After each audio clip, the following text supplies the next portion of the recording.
Alright, so here we have the WYZE CAM pan just on the regular mount. I don't have any kind of protective cover or anything like that. It's here hanging underneath the awning. It does pretty well with rain, even on those windy days with some rain. It gets pretty wet. I'll see if I can find a picture. But it holds up to the rain pretty well right here. I haven't had any issues. I bought this WYZE CAM pan when the WYZE CAM pans came out. So I've had it for year and a half, I think. I'm not too sure, but whenever they came out, it's how long I've had mine. Anyway, back to the power over Ethernet. This is the power over Ethernet adapter.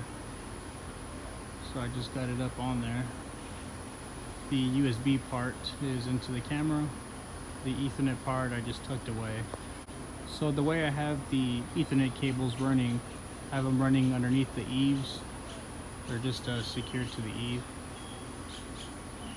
And I have a hole going through the eave at a couple points where the Ethernet cable is running into the attic.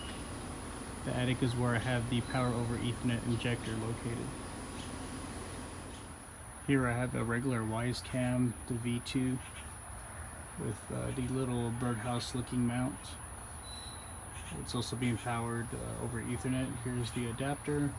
Same thing, the micro USB cable is going into the back of the camera. Fits pretty well with that. It might be a little bit snug if you're using this mount, but it works. Got a little buddy hanging out there. So there's the adapter, and again with the Ethernet cable, I just have it secured underneath the little porch area here and running over into the attic. So what I have here is just a picture of the WYZE Cam that I have mounted up in the corner of my living room.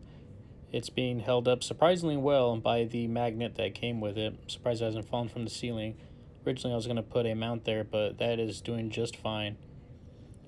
I drilled a hole just behind the camera. That is where the micro USB part from the power over Ethernet adapter is running through and into the camera. The power over Ethernet adapter is just on the other side of the ceiling. So what you see here is the power over Ethernet injector with its power supply. I have both of those mounted to one of the beams up in the attic.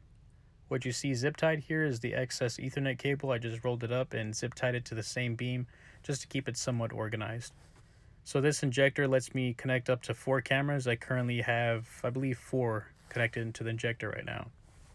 I'm going to have a link to this power over Ethernet injector on Amazon in the description. So to run power to the power supply, I have an extension cable hooked up to the power supply and running through the ceiling into a hidden location here in the house. That way, if I need to power cycle the cameras, I can easily do so by just unplugging that extension cable, and all exterior cameras are going to get power cycled. So if you need to power multiple WYZE cams and you need a power source that's going to be quite a bit of a distance away from the cameras, I think power over Ethernet is the way to go. I haven't had any issues so far. I think the longest Ethernet cable that I'm using is a 100-foot cable. Some cameras are on 50 feet, and I believe 2 are on 100-foot cables.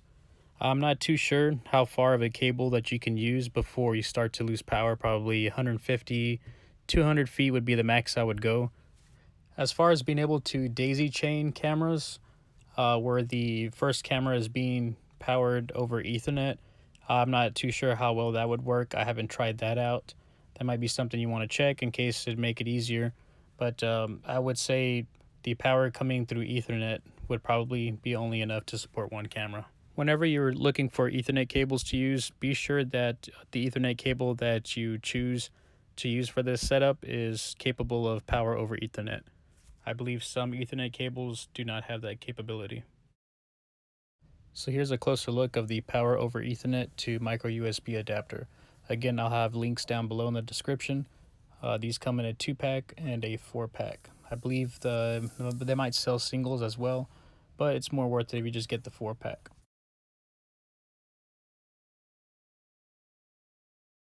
So at the beginning of the video, I mentioned I might have a picture of my WYZE CAM pan after a storm. Sure enough, I found a couple. So as you can see, there's quite a good amount of water here on the WYZE CAM pan. A good sized storm had rolled through this day. had some pretty high winds, so the rain was coming in at an angle. So of course, drenched the WYZE CAM pan a little bit. It didn't get completely rained on, but it got enough water on it. Again, I haven't had any issues with the WYZE CAM pan. I've had it for well over a year now. It's been out in the Texas heat and survived quite a few rainstorms. So by no means am I trying to make any claims that any of WYZE's products are either rainproof or rain resistant, because I don't know, they probably aren't in some cases, but in my experience, I haven't had any issues so far. Hopefully they do come out with the outdoor cam. I've been waiting for that. Hopefully it's sometime soon, but so far neither of their products are certified as weather resistant or weatherproof. Well, there is my setup for power over Ethernet for my WYZE Cams. I'd appreciate it if you can hit the like and subscribe button. I'm going to try and make some more of these little videos to show my setup. I am loving WYZE so far, and I'm in it for the long run.